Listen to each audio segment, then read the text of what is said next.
The following is an original Aliven podcast. A sixth of the way through the NASCAR season for 2026. As far as the O'Reilly and the Cup Series side, Trucks is a little bit far back in the rearview mirror when it comes to the number of races that they ran. But still, nonetheless, we had ourselves a pretty good weekend at Darlington. And might I say, a little bit more history was made. And we're going to talk about that right here on this episode of Gamers Talk NASCAR. As always, I'm Elijah Leonard here with you. And to the left is my co-host, Wyatt Walker. What's going on, man? How we doing today? Oh, nothing much. We got another good day of recording some NASCAR, and it was a pretty good weekend, full of surprises. Now this weekend, Absolutely. great racing in all three series. Absolutely. I couldn't agree more on this, actually. Now, before we do start, I do want to take some accountability here and say, and Wyatt, I don't think knows this yet, but as far as I'm concerned, just to bring Wyatt up to speed, we do now have our own Reddit page for GTN. Really? Yeah, we just started it up last week, and I failed miserably trying to get the episodes out over on our Reddit page. So, as by the time that you're seeing this, you would already know about our previous episode going over Vegas. Yeah, going over Vegas. That was our previous episode. And then we'll definitely get you caught up to date for this week's episode. But regardless of that, we'll get that stuff. Future me, put in the put in the beep, do whatever it is you gotta do. Put in the beep, blur out my mouth, do what you have to. And please make sure that Wyatt does not die laughing along with his Wi-Fi.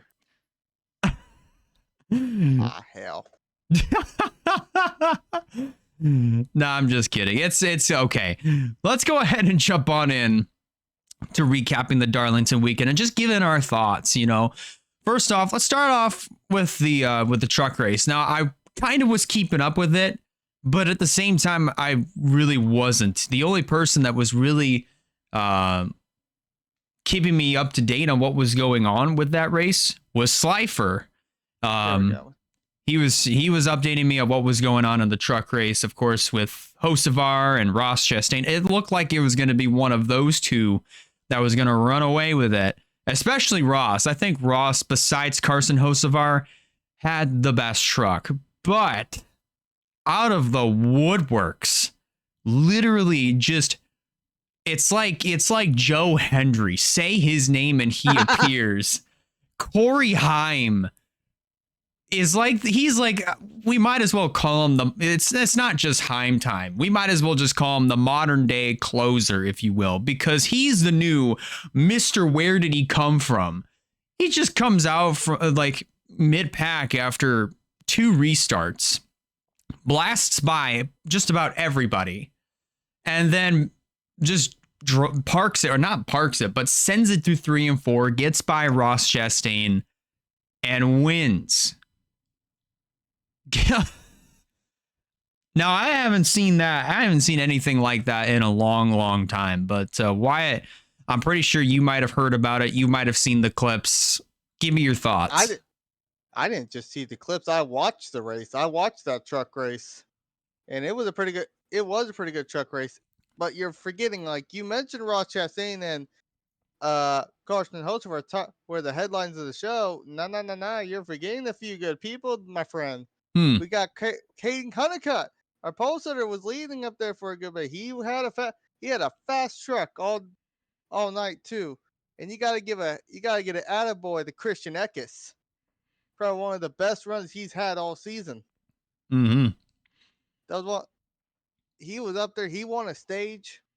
I think he won both stages. No, someone else won the second stage. I can't remember who it was, but Christian Eckes won the first stage. He was like a factor in the beginning. He had a chance to win this race. Corey Heim's always up there. He's always running always running up front. He'll always find his way up to the front. He had fresh tires than everyone else. It's how we got up there so quick in those couple laps. No, absolutely.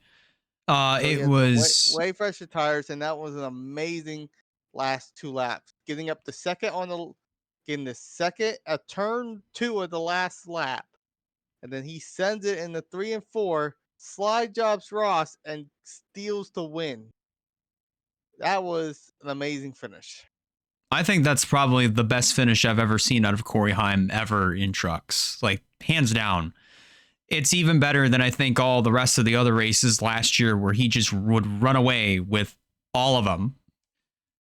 This one, he legit, I think this is the first win where Corey legit earned it.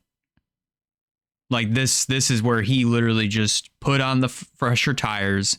I think he said those are like I think they were old tires that were like 5 laps fresher or something like that. That's what I heard. Maybe they were like scuffs. Like they ran it for a few laps, got fresh tires in, and just used them, and they were still like really, really fresh. So yeah, I mean that could always be the case. Which I guess when you scuff the tires, you're obviously using obviously a lot of heat, and you're using a little putty knife to scrape off all the rubber, all the used rubber, and you're basically making the tire new again. So hey, it works out. It worked out for him, and that's Corey Heim literally showing that it is still, as a matter of fact, Heim time. All right, let's shift gears over into the O'Reilly Series race. This is one that I tried to keep up with, but I couldn't. This one I didn't get a chance to watch. Yeah, I didn't have a chance to watch this at all. But, of course, Justin Allgaier running away with it. Well, he did win the race, of course, which I think is... No, it's not back-to-back, I don't think. But this is... It is. Is it? Oh, shoot. I think it is, because last week was Vegas. He won Vegas. I'm pretty sure he was back-to-back. I'm pretty sure it might be, but let's. I think it is back-to-back. No, it was Larson. No, Larson. Larson won last week. That's right. Yeah. He ran up front too. Okay. Misinformed. But Justin Allgaier, though, second win of the season for him. And here's something else that's actually kind of funny here, because as we're going to talk about in Cup, Chevrolet is 0-6 in Cup, but here in O'Reilly's, they have a clean sweep for very obvious reasons, with basically 90% of the field for the O'Reilly series being Chevrolets. Yeah. So this is kind of a given at this point, where Ford, there's only like 2 Fords, and then the 1 to 2 Toyota teams, that being Sam Hunt Racing and Joe Gibbs Racing in the process. This is why we need teams like, I don't know, Penske to come back down. Roush.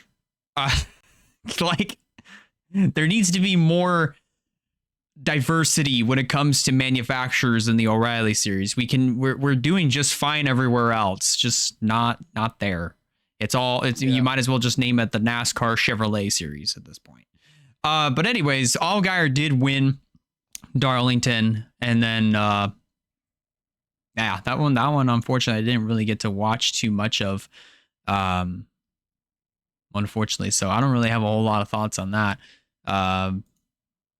Now, but let's go ahead and shift our gears. Sorry to the O'Reilly series, but let's shift our gears over to the Cup series, the main event. This is where the history was made. Oh boy. Where do we want to start here? Do we want to start with DW saying boogity boogity boogity for the first time in like 4 years? Yeah. Like that was actually, so good. Didn't he? Is it the last time I recall him doing it was the 2020 All-Star race at Bristol? It was there. He did it in 2022 when he was a guest in the booth for one of the dirt races at Bristol. Yeah, that's right. That may be what I'm thinking of. Yeah, because it was. I think he also did at the All-Star race too. But yeah. I think so too. He might have done it there. I can't But remember. yes, that warmed my heart. I miss DW's boogity boogity boogity, and that was as soon as I saw, like, I didn't even know he was on the booth till Slifer messaged me about it, Yeah, and I got yeah. up there.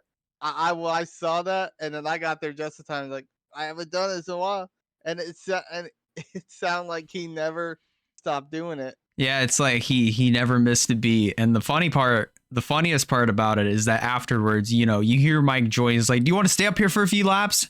And then DW jokingly goes, "No, I don't think so." I was like, "Yep." Sounds DW still DW. Thank God for that. But talking about the cup race, man, this was, I mean, first stage I think was caution free.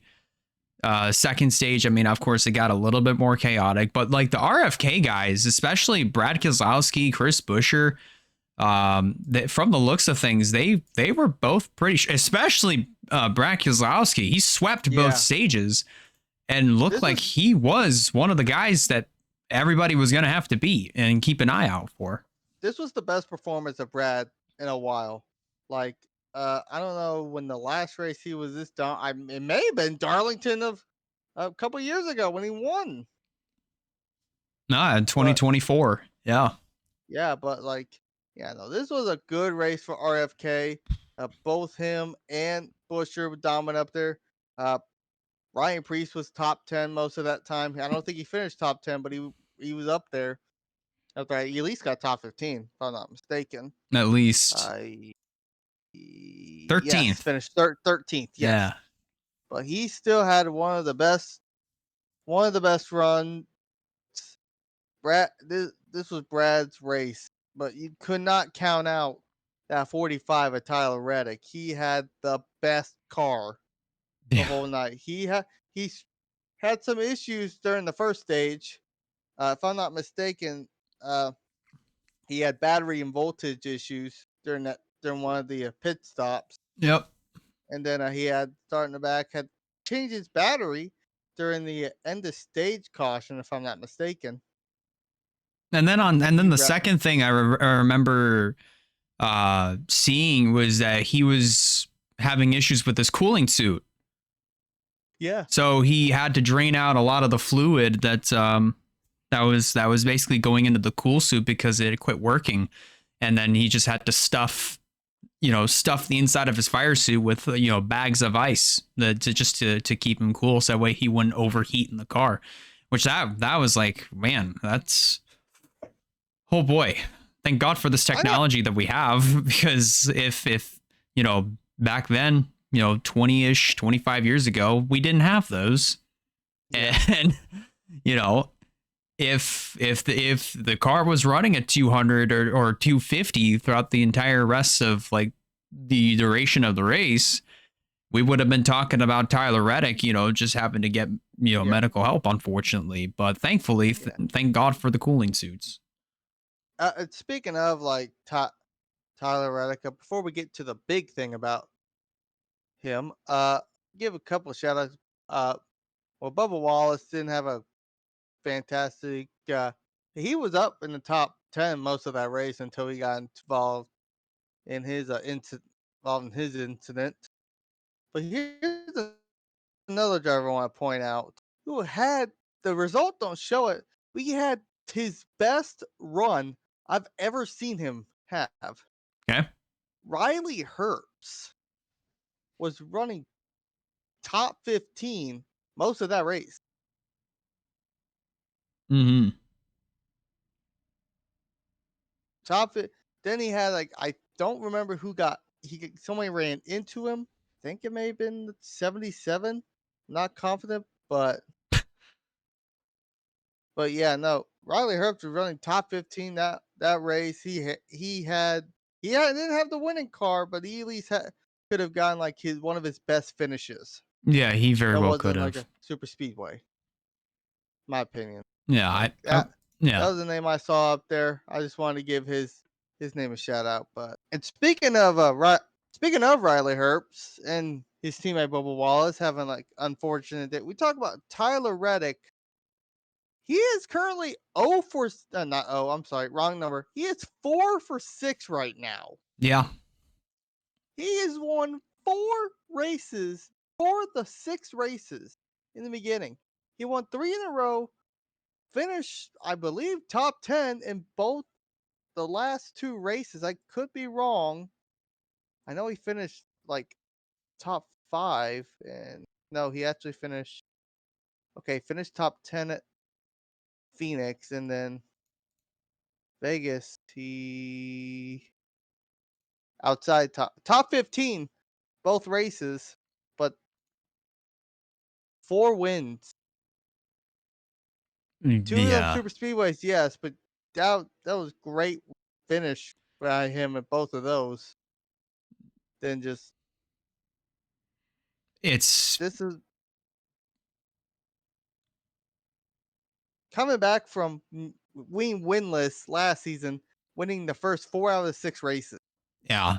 To be honest, I as far as him even achieving 4 wins at as fast as he did, I don't think I've ever seen that in the modern era, at least in No. this with this, roster of drivers, probably since either we go back to maybe like Kyle Busch, Jimmy Johnson, Yeah, I was about to say like Jimmy Johnson. Kevin Harvick, when he was as dominant as he was at the time, Truex, especially the old big three that we had, a whole decade ago, the guys like them to get up to 4 wins as quickly as they have, respectively at the time. I don't think I've ever seen it, with this roster of drivers, especially out of Tyler Reddick, because like this is unbelievable.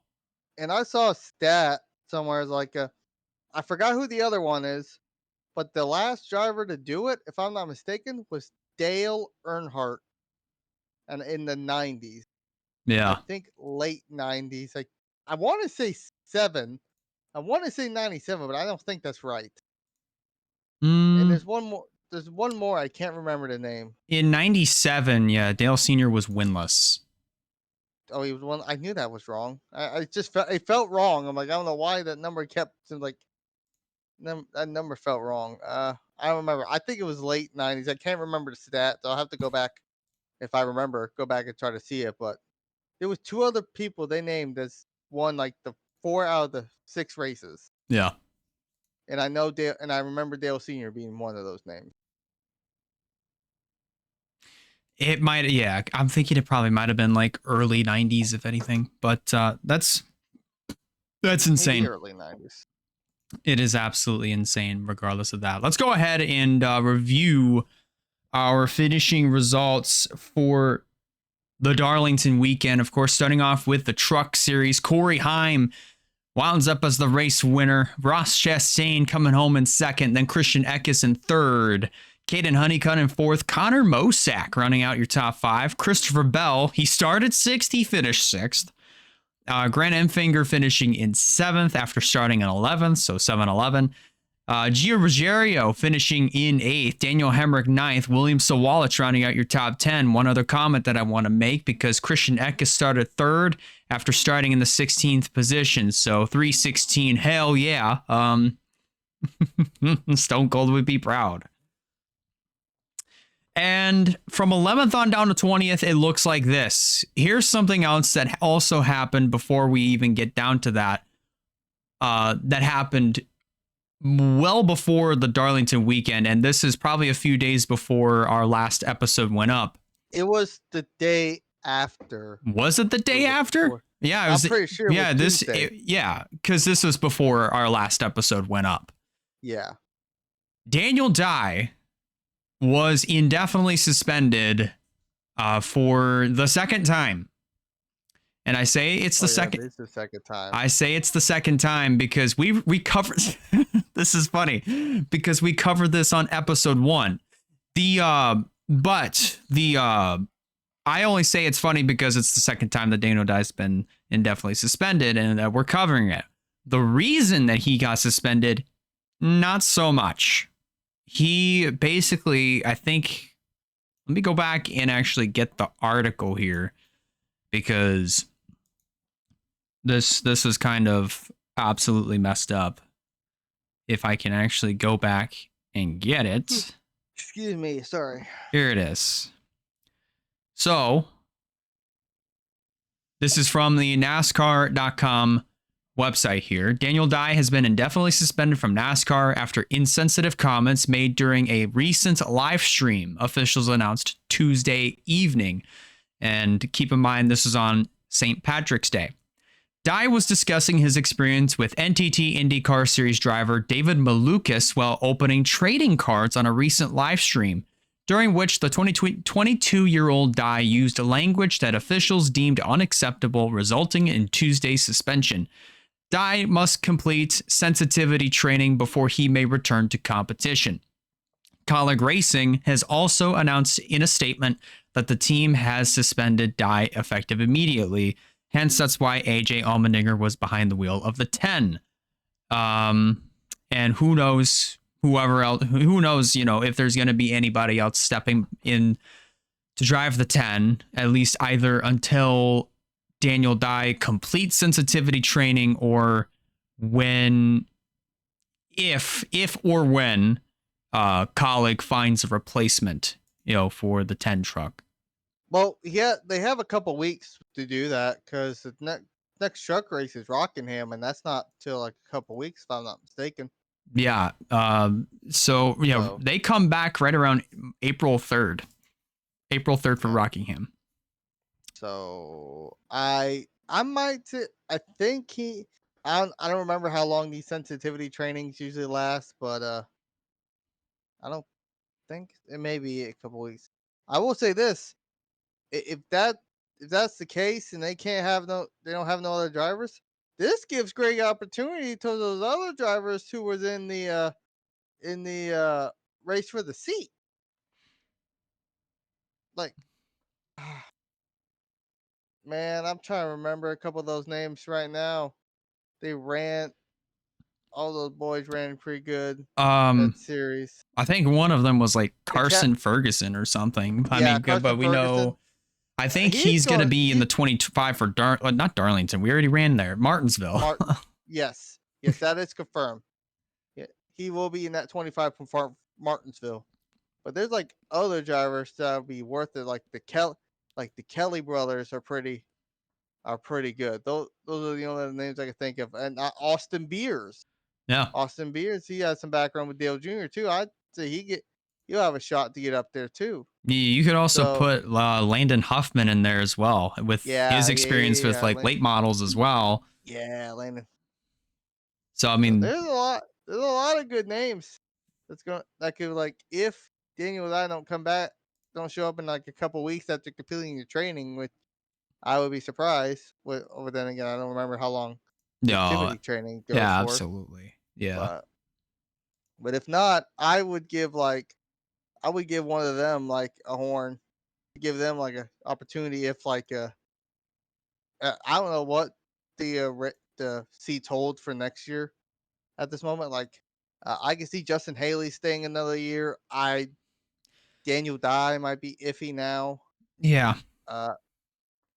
Let's see, Butterbean, he's having a quiet season, but he's actually doing pretty good. I think Butterbean will stay maybe a couple more years in trucks if he keeps going the way that he's going. Minnie's still new. I think he just needs to get a good foot out the door. I don't know what they're going to do with the 25 next year. I think there's still going to be maybe another rotation, but I don't know. I'd say this gives these boys a chance at a deal, and they may not even get picked up by Colleague. They may just go. Other teams may be seeing them if they run the 10. So possibly it's fun to kind of eyeball that, but as of right now for this weekend, and apparently he had to beg AJ Allmendinger to AJ didn't want to at first, but it's like I don't think he had any other option. Like, please. Yeah, Chris Rice getting down on all fours. Please. We'll pay you extra. No, I'm kidding. 11th on down to 20th looks like this. AJ Allmendinger actually bringing the truck home just outside the top 10, but still a great result nonetheless. Then it's Lane Riggs, Tanner Gray, almost said Taylor Gray, wrong Gray. Timmy Hill, Justin Haley, Connor Jones, Chandler Smith, Frankie Muniz, Dawson Sutton, and Brendan Queen. That's your top 20. 21st on down to 30th looks like this. Corey LaJoy, Carson Hocevar, Jake Garcia, Tyler Ankrum, Stuart Friesen, Justin Carroll, Caleb Costner, Cole Butcher, Clayton Green, and Spencer Boyd. And then 31st on down to 36th, sorry, goes as follows. And these are all the rest of the other drivers that went out of the race. That being Ty Majeski, Andreas Perez, Chris Wright, Mitty Tyrell, Josh Rayome, and Ben Rhodes, who went out on lap freaking 2. And he was my pick to win. And that's what I was mentioning. And here's a little bit why I'm chuckling about Ben Rhodes. He was my pick to win. Yep. That's why I'm laughing. Yeah, I was watching that too. Like, well, is he still in the race? Maybe you like pull the garage, like, and highlighted red. Yep. Story of my life when it comes to trying to pick a winner. Somebody who I think is actually going to do good, and then they just prove me wrong. I don't think anyone, like, I'm getting ahead of myself, but I don't think anyone picked the winner this weekend.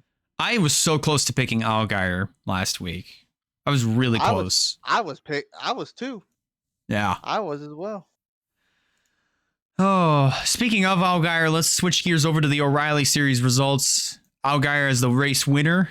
Brandon Jones finishing in second. Honestly, we can pretty much establish that Darlington is one of Brandon Jones' maybe second best tracks. Yeah, I almost got that one. That was my pick to win. Yeah. Christopher Bell finishing in third, then Kyle Larson in fourth, Carson Kvapil rounding out your top 5, and then Corey Day finishing in sixth. In seventh is Sheldon Creed, Parker Retzlaff finishing in eighth, Sammy Smith ninth, and Sam Mayer rounding out your top 10. So it's the Sam and Sam show completing your top 10. Yeah. Before we move on, just like a couple things. Like, poor Stapleton. If he would have found out on Monday when we were recording that Kyle Larson was the one taking over, I bet you he would have picked Larson over Bell for the winner. Oh, guaranteed. 100%. Guaranteed. 100%. But neither one of them won, so it didn't really matter that much. But can we talk about the run that Parker Retzlaff is having right now? This is Viking Motorsports. They barely, I think, got top 30 last year with Matty D. And now 2 cars. I wasn't sure how I was going to feel about that. Don't they have alliance with RCR, don't they? I think so. Like RCR or ECR engines for sure. They have came up out of nowhere as like dark horse runners for the championship. Like, Absolutely. Do I think they're going to win it? No, but I do see at least 1 or 2 of them making the chase. And Parker Retzlaff is having one of the best seasons I've seen him have. This is really good for him. And Anthony Alfredo's having a decent season too. Absolutely. Speaking of, let's go through your top 20 here. It's Jesse Love, Anthony Alfredo, Ryan Sieg, Ross Chastain, Taylor Gray, Nick Sanchez, William Sawalich, Brendan Poole, Jeremy Clements, and Josh Bilicki. That is your top 20. 21st on down to 30th looks like this. Dean Thompson, Harrison Burton, Raja Caruth, Josh Williams, J.J. Yaley, Jeb Burton, Garrett Smithley, Austin Green, Patrick Starr, and Blaine Perkins. That is your top 30. And then from 31st on down to 38th, looks like this. Joey Gase, Ryan Ellis, Myatt Snyder, Nathan Beard, Austin Hill, LaVar Scott, Kyle Sieg, and Alex LeBay, who went out on lap 120. What happened to Austin Hill? I guess I never really understood what happened to him. So what happened was there was an incident between Dean Thompson and Kyle Sieg coming off of 2, and they were both fighting over the same piece of real estate. And Kyle Sieg basically got wrecked, and Austin Hill got collected. He was an innocent bystander. Gotcha. Just an innocent bystander.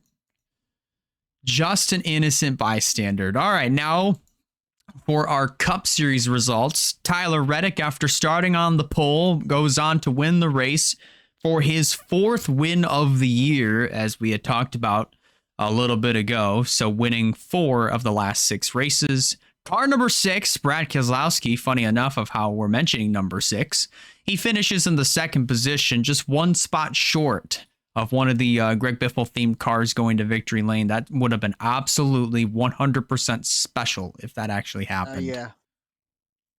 And I wish, man, they need to run Same. the Greg Biffle schemes throughout like all the tracks that Biffle won at. At least the ones that are on the schedule. Actually, I have a hot take. Actually, it's not even a hot take. Yeah. I think they need to change the fonts. Just for this year? I think they need to stick with the for Biffle.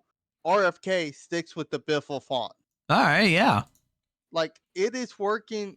I'm not just going to say like the fonts are what the magic is, but just like it just looks so damn good on those cars, man. Honestly, like, I think it just makes the cars look more, I guess you could say, maybe like more authentic. Because I do like the fonts. Like, well, maybe not for Brad's all that much because it's just by itself 6, but the 17 on Busher looks good. I do like the 60 on Ryan Preece. I guess the only one that just looks weird to me is just Brad's. Oh yeah. But that Biffle 6 on there, it just looks so damn good. It's like I feel like RFK needs to go with the just like to honor Biffle, like just keep the Biffle font. Yeah. But that's my personal opinion. Like they just did it for the Daytona 500, and then they're now doing it for Darlington. I don't think they're going to do it for any more races. Like, man, they need to keep it. I honestly feel like they need to keep it. I feel like there needs to be a movement now on Twitter. Hashtag keep the Biff font. Might as well just call it the Biff font. I like that. Yes. Yeah. Biff font. Yeah. Ryan Blaney coming home in 3rd, then Carson Hocevar finishing in the 4th position. Austin Cindric rounding out your top 5. Good run for him, actually. I like this. Ty Gibbs finishing in 6th. Daniel Suarez in car number 7, finishing in position number 7 after starting in 11th. So, 7-11. Again, William Byron finishing in 8th. Chris Buescher in 9th. And Eric Jones in the petty throwback, rounding out your top 10. You know, of all the dark horses we picked, how could we forget about Eric Jones, the 2-time Darlington winner? He's when he goes to Darlington, he's on another level. Oh yeah. But yeah, those RFK Daniel Suarez is really showing that like this is what we needed to see from Daniel. Yeah. He's finished like top 10 almost every single week at the moment.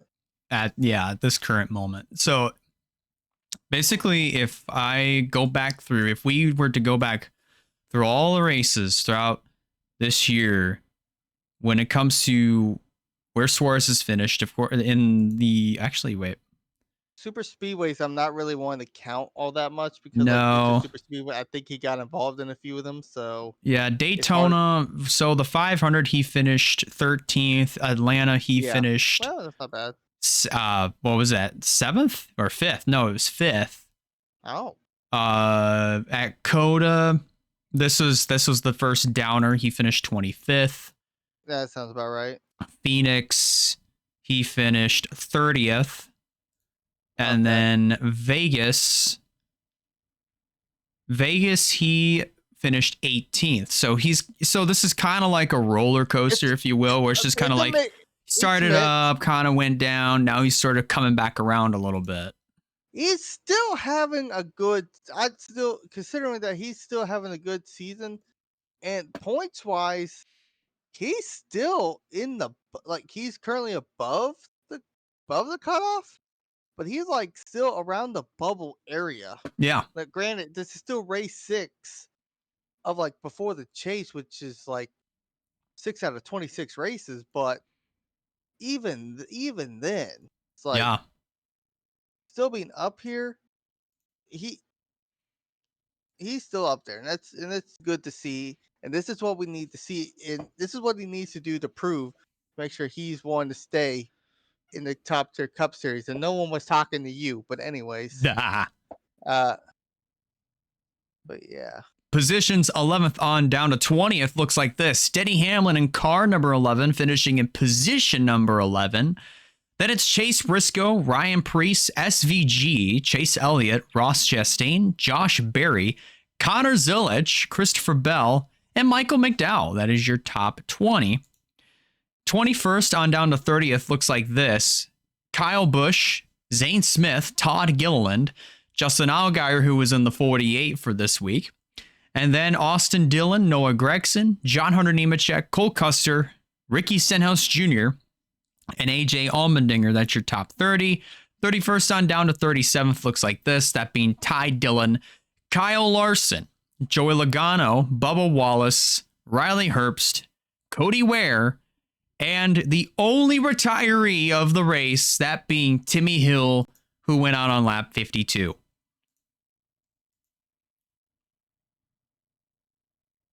All right, yeah, there's a bunch of surprise names in the back.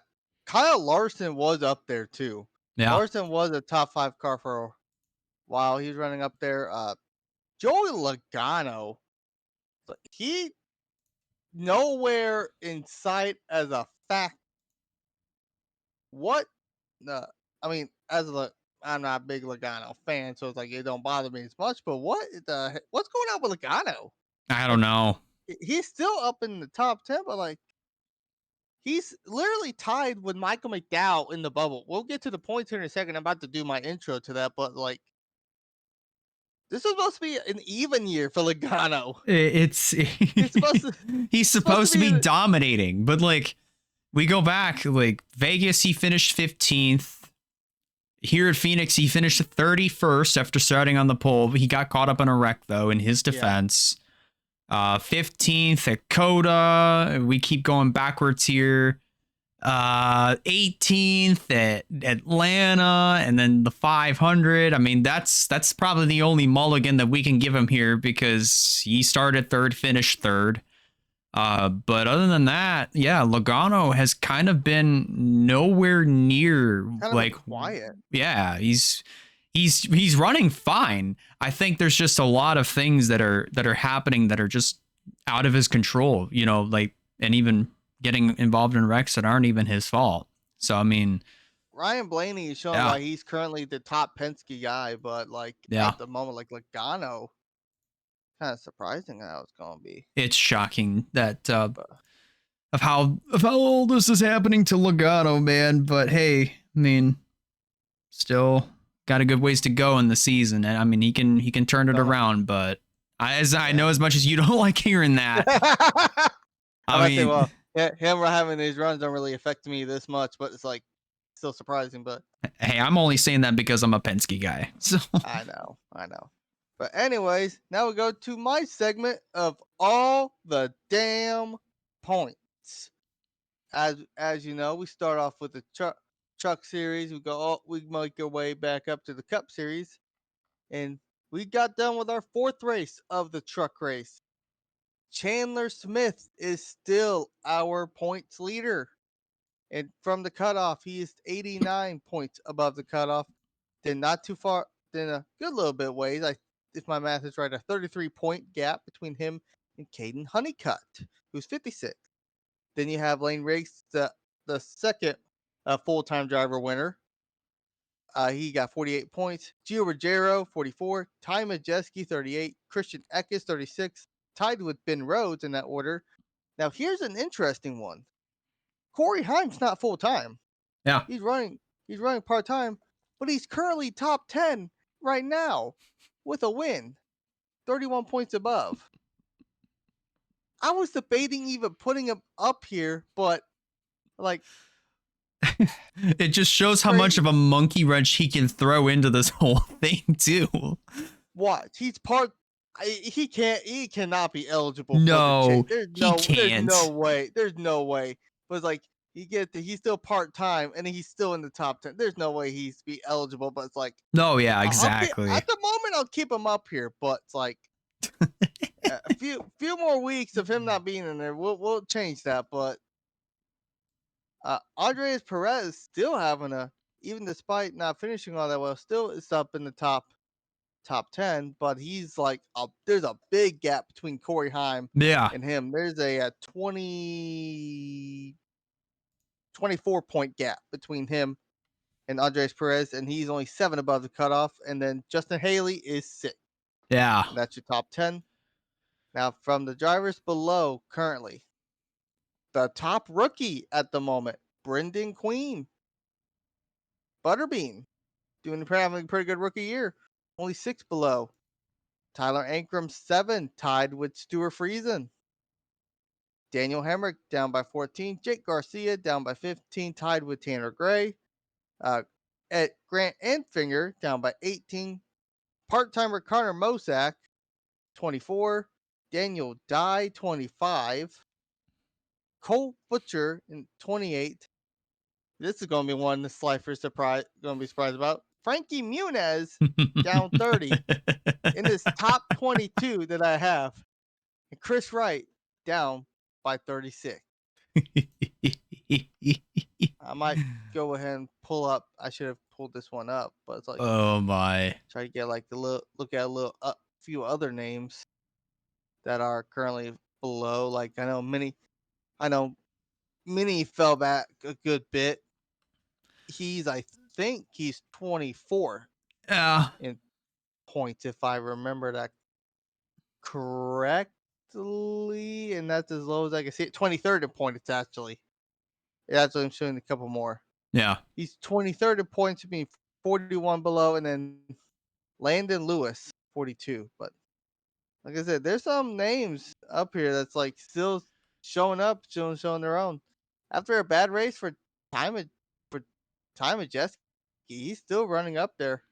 Top 5 points at the moment. I definitely Egger's think running like the good. first Ben Rhodes having even though finishing dead last, he's still up there. I still can't believe that happened.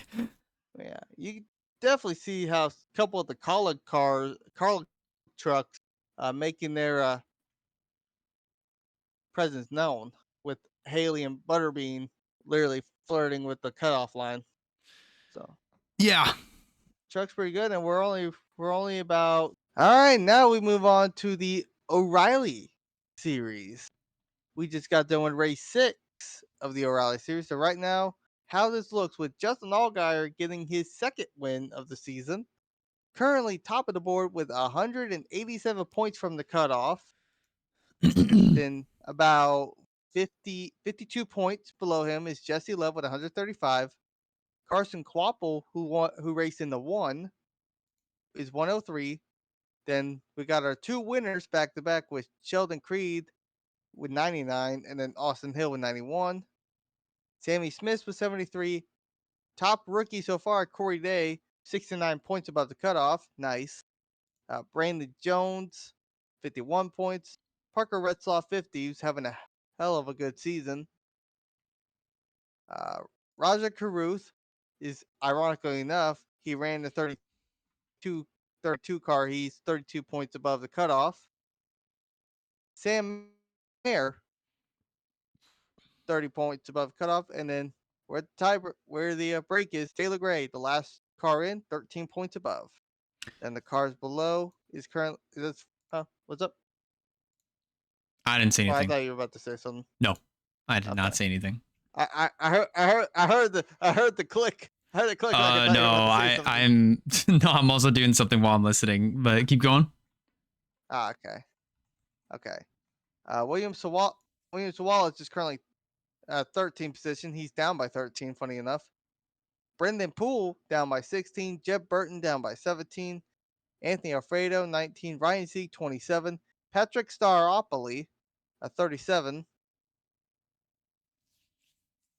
Blaine Perkins, 44. Jeremy Clements, 49. Josh Blicky, 51. And then 55 points below is Nick Sanchez. Wow. Yeah. That's Go that's actually wild. First off, it sucks that Carew finished 23rd, so now he's kind of in a little bit of a worse spot than what he was in, but still okay. But you talk about Parker Retzlaff and how well he's been doing throughout this season. I'm honestly impressed that it's enough for him to actually stay inside of the top 10 in the point standings right now, especially at this juncture, because like, you know, several different top 10s for Viking Motorsports, 50 points above the cutoff. I think it's amazing of how well he's doing. And then we talked about it before, or at least I did. Corey Day. I'll say it again. Like, this is one of those drivers that I felt like I did not have a lot of faith in whatsoever ever since he burst onto the scene. Last year, kind of making some starts in ARCA, trucks, and Cup and whatever. It's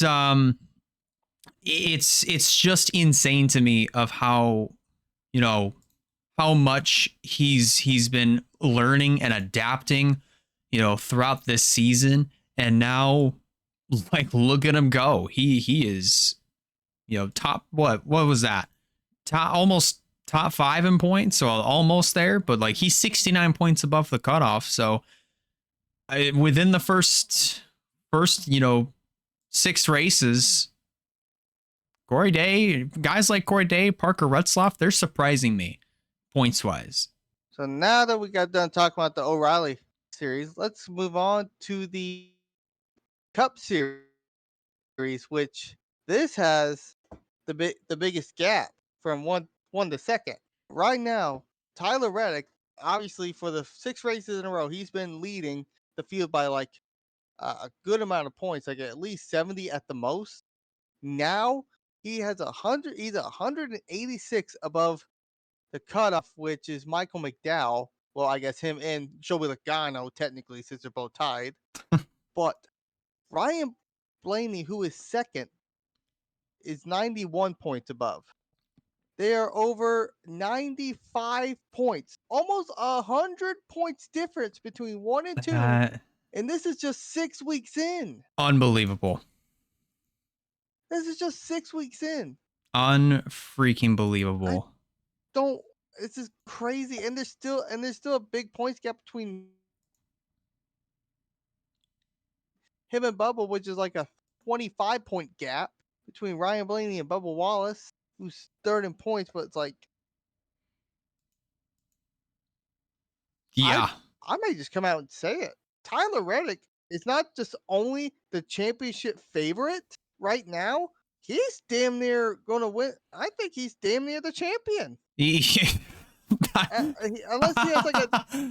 he has like a terrible summer. Watch him lock it up before the chase even starts. Watch him lock it up before it starts.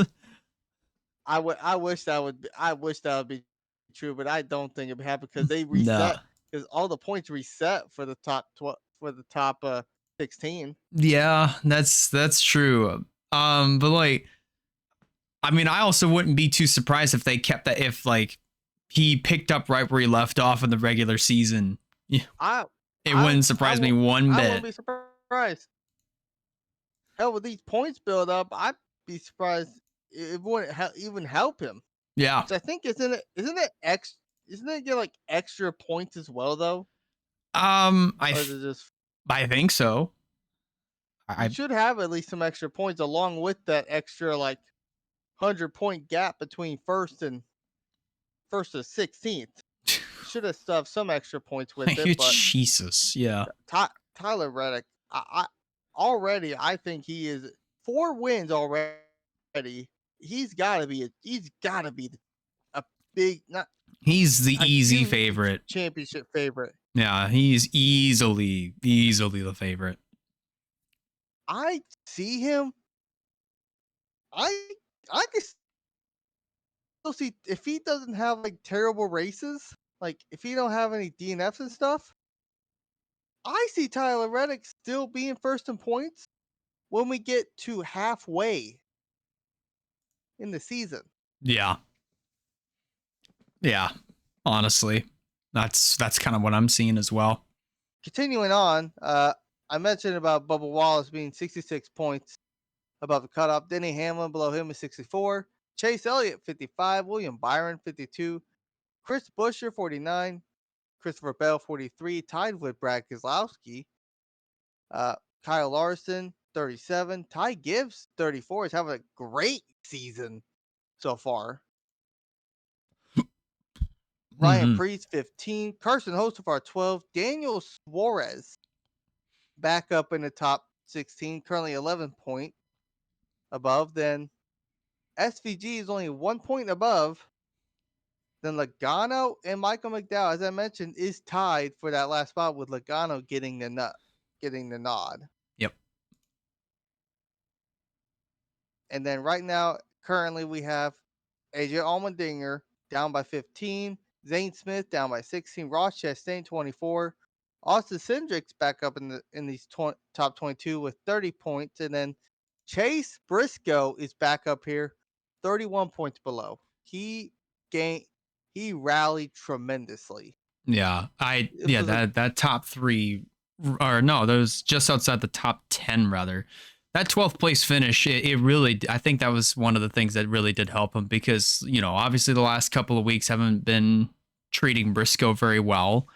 So, for him to rally back, finish 12th, this definitely is a step back towards the right direction for him.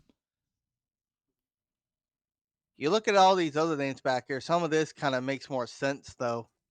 Looking back here, hate to say it, but Kyle Busch is 23rd, down by 33. Then you got teammates of Eric Jones and John Nemechek, 36 to 38. Austin Dillon down here, 48. Riley Herbst still having the best season so far, being 27th at points, only 51 below. Better than what he was. He was in the 30s all. Yeah. So honestly, it's approved for Riley Herbst. I feel like he needs to get a little bit better if he wants to be in contention to keep his seat next year. But yeah, I would agree with that. I mean, he's not having a terrible season. Yeah, Ty Dillon, definitely better than last year. Yeah, got a couple of these names like Ty Dillon still down here. Noah Gragson, Todd Gillen, Ricky Stenhouse below 30 in points. Currently 31st. Yeah. Holy. Josh Berry already's not having a good junior year. No. Connor Zilic. Or you mean this is his third season overall? Yeah, that's why I said junior year. Oh, then don't listen to me. Don't listen to me. When do I ever listen? Never. Exactly. That's why I host all the damn points, not you. No, I'm kidding. Man.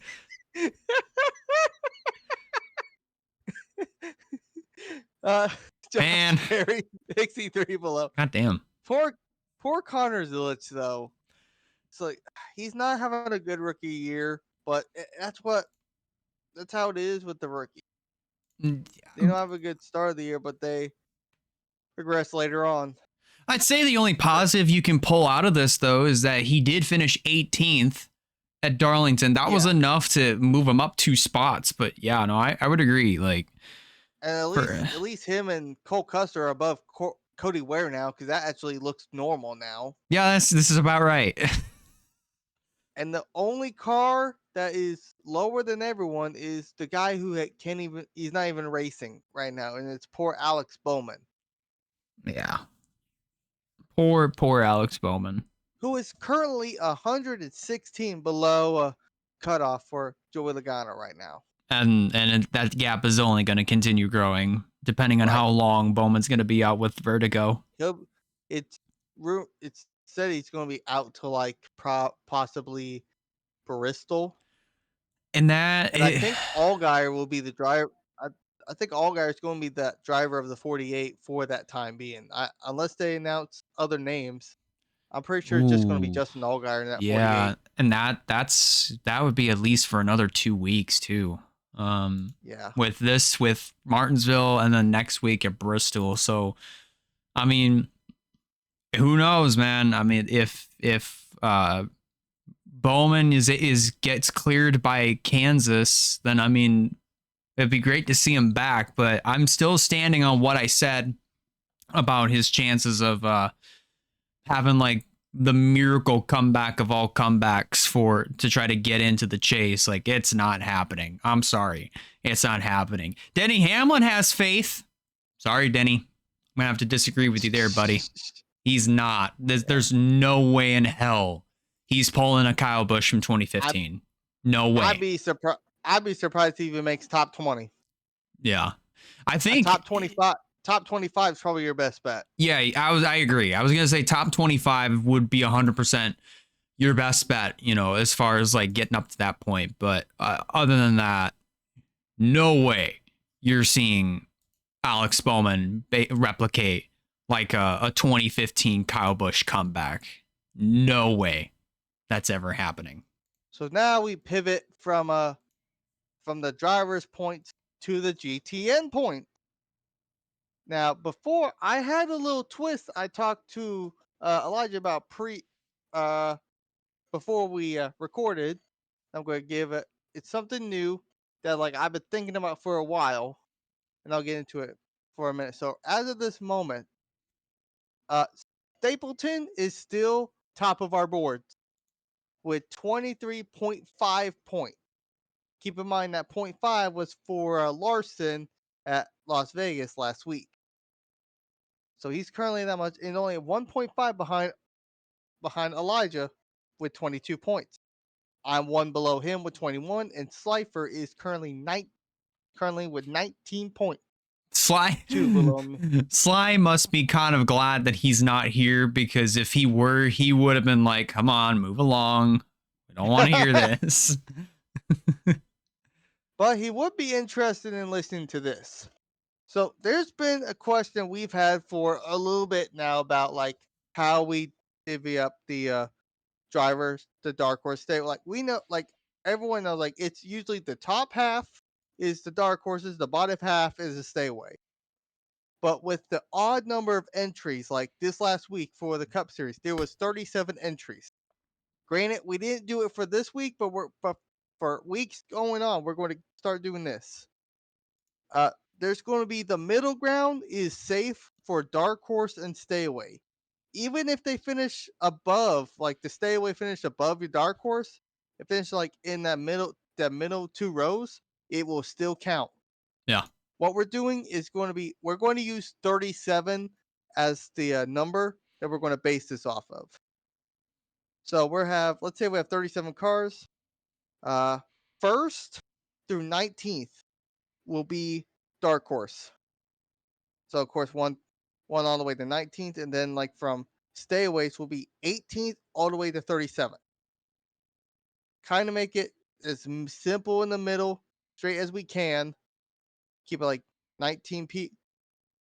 Keep like as good middle ground as we could get. So if you have a dark horse to stay with that's in 18th or 19th, you will get those points will count even if your stay away finish higher than your dark horse, as long as you're in the 18th or 19th spot. If there's 37, Yeah. now if it's like 35, that's going to be 17th and 18th. 41 is going to be 19th and 20th. Like you get the gist. But whatever the middle number, whatever what odd number is, the two middle numbers will be the gold mine. And that's the kind of your goal you have to get if you want to get like double points, finish 18th and 19th. Yeah. And keep in mind, this is only for odd number entries. The even numbers, it will stay the same. Like 38 entries. 1 through 19th, 20th through 38th. Plain and simple, set in stone. Yep. This is one thing that I've been thinking about for a while, and it makes it easier on me to kind of determine, so I can help figure out about the points and who gets what, who gets a point, who don't get a point. Just makes it easier on me. So starting this week at Martinsville, we will be starting this. And I believe that will conclude this episode of All the Damn Points. All right. How about that? All right. I don't really think there's any sort of breaking stories other than the Daniel Dye incident that we just brought up during our Truck Series results.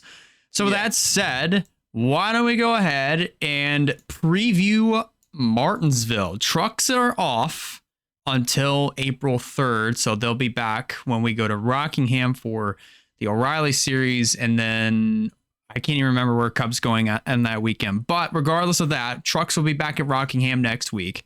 So it is O'Reilly's and Cup that are here at Martinsville for the weekend. Wyatt, what are we looking to expect here in Martinsville?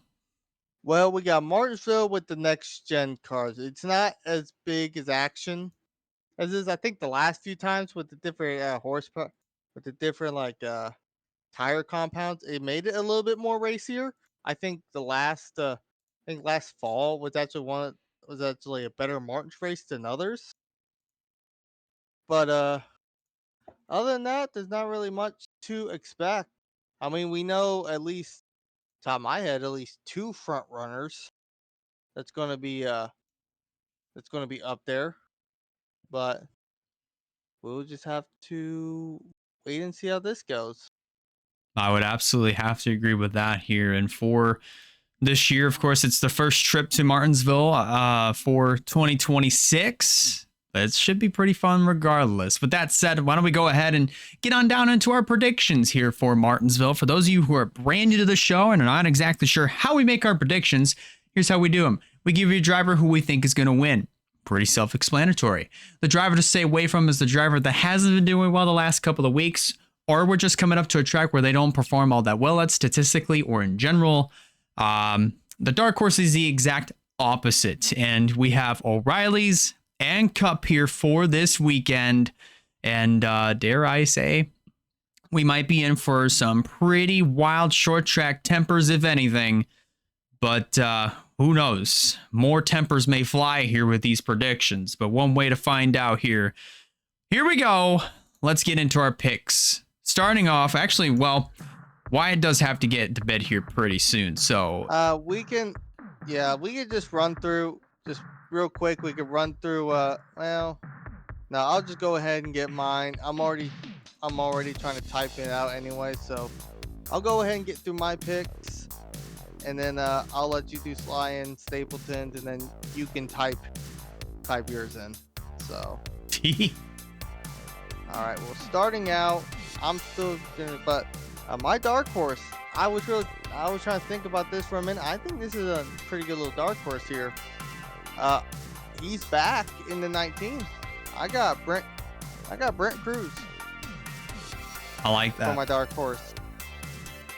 Unfortunately, I got his teammate William Sawala as my stay away. But as my winner,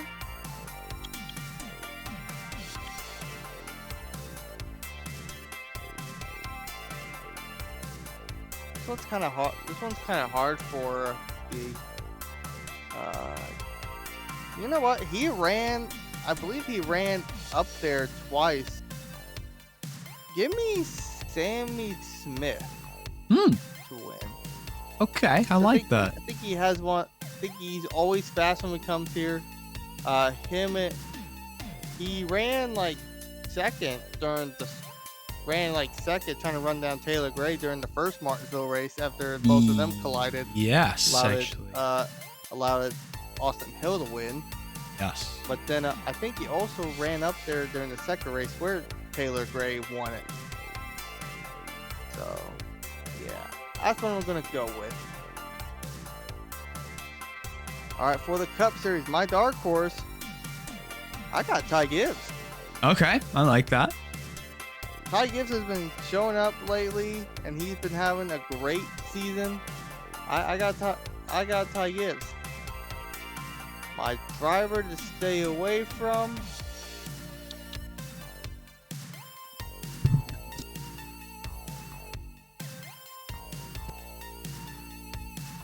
Well, we'll talk about Slides here in a bit, but I kind of have to agree with him.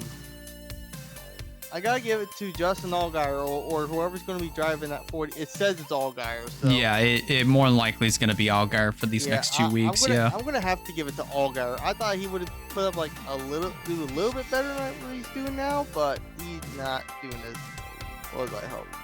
Yeah. But my driver to win, this is a toss-up. I got two drivers in mind.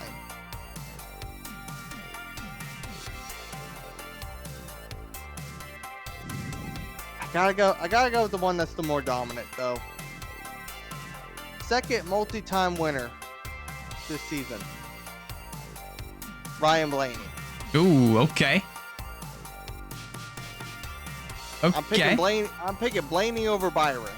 And keeping this going as like the Chevys are not getting that win yet, but I gotta go Blaney over Byron. Just as of right now. Yeah. It's a hard. If you go to Martinsville, it's always those two. Like maybe in the spring it's different, but like the fall Martinsville, it's always between Blaney and Byron. Yeah. And I think they mixed up there in the spring too. So. Yeah. All right. Well, this is where I'm hopping off. Good night to y'all, and I will see y'all. We'll see you about next week because I'm doing the same thing again. Oh yeah. We'll see. We shall see. All right. Well, have yourself a good night, Wyatt. Again, thank you so much for stopping by. All right. Well, with that said, ladies and gentlemen, we're switching over to this camera view, which we haven't done in quite some time here. And we're going to continue on with those predictions here, starting off with Slifers. In the O'Reilly series, he chose Raja Caruth as his dark horse, and Caruth is back in the 88, thank God, for this week. His driver to stay away from is Nick Sanchez. And his driver to win is Justin Allgaier. So he's looking to see Allgaier go back-to-back. And then for Cup, his dark horse is Tyler Reddick. His driver to stay away from is Justin Allgaier, as Wyatt had mentioned a little bit ago. And his driver to win is Ty Gibbs. That's actually a pretty interesting one. As for Stapleton's predictions, which he had put in just about an hour and a half ago, for the O'Reilly series, his dark horse is Raja Caruth. Driver to stay away from is Sammy Smith. And driver to win is Taylor Gray. As for Cup, his dark horse is Denny Hamlin. Driver to stay away from is Noah Gragson. And driver to win is Ryan Preece. I like that prediction right there. I mean, there's always a chance that Ryan Preece could come out on top. He did at Bowman Gray. I mean, there's always a chance that he could definitely make something happen for a points-paying win at Martinsville. There's always a chance. But now here we go. And thank God neither Wyatt or Stapleton are here to say this now. It's my turn to make my predictions here. But here we go. Driver that I think is going to win the O'Reilly Series race at Martinsville. Personally, I would have to say this time around, I'm going to say Sammy Smith is going to be my driver to win. Smith is one of those guys that I feel that definitely has the track nailed down. He even finished second to Taylor Gray, as Wyatt had mentioned. So I think Sammy Smith's going to be able to get the job done. My driver to stay away from, personally, I will also have to agree here with, actually, I think I did William Sawalich last week. So this week, I think this week we're definitely switching it up. And we're going to go with, I think we'll go Kyle Sieg this weekend, to be quite honest. Just hasn't done well the last couple of weeks, and I don't think Martinsville's going to be any sort of different for him. My dark horse, on the other hand, I think I'm going to take a shot in the dark here and watch it bite me in the rear. I'm going to say Parker Retzlaff is going to be my dark horse. Retzlaff has, really, as we mentioned at the beginning of the show, he has really been absolutely showing up and providing and just basically laying down consistent finishes left and right. So I am definitely looking to see Parker Retzlaff continue that at Martinsville. And now, ladies and gentlemen, it is time for the main event. It is the 77th annual Cookout 400 at the Martinsville Speedway for the NASCAR Cup Series. Here we go. My driver to win at Martinsville. To be quite honest, I mean, like, the RFK guys have been pretty strong the last couple of weeks. They definitely stood out at Darlington this past weekend. 2311 has been standing out, especially with Tyler Reddick. Joe Gibbs Racing is still as good as ever.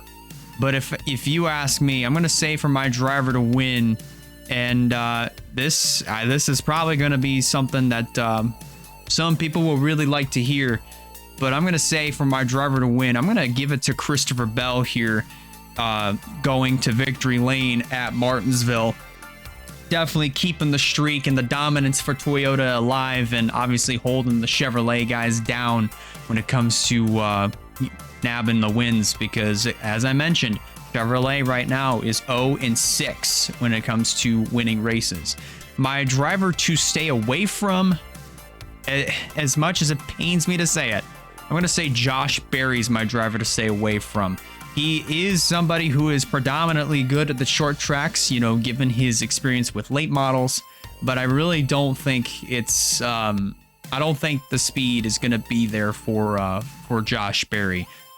Or it might be, but something might happen to where he's going to get caught up in some pileup or some accident that isn't even his fault. Or he could have a mechanical failure. Anything can happen.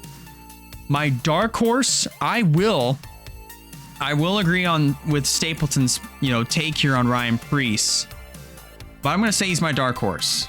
Preece is another driver that is really, really good at these short tracks. Again, as mentioned, he showed up at Bowman Gray earlier this year and won the Clash there. So there's always a good chance that he could still get his first points paying win.